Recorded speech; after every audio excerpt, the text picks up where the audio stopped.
Oh mon Dieu! C'était il y a presque un an, au mois de juin. La terre de Mayotte tremble, encore une fois. Depuis le 10 mai dernier, l'île a connu près de 2000 secousses, jusqu'à 5 par jour.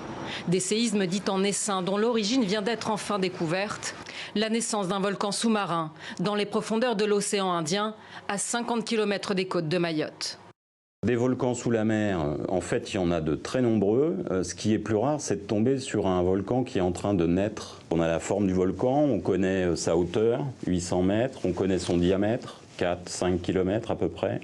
On sait qu'au-dessus, il y a un panache, donc le volcan dégaze, et il dégaze de façon assez efficace, avec une colonne de dégazage de 2000 mètres de haut, donc c'est quelque chose d'important, mais comme tout ça se situe à 3500 mètres sous le niveau de la mer, on voit absolument rien en surface.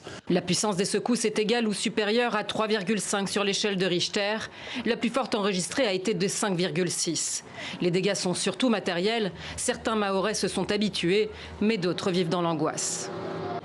La maison, la cuisine, tout bouge. Hier, j'étais là et c'était comme ça.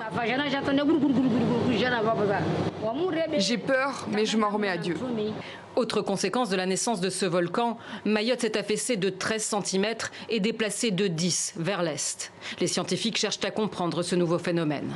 La ministre des Outre-mer, elle, annonce un plan d'action pour Mayotte. Annick Girardin dit souhaiter s'y rendre dès la semaine prochaine.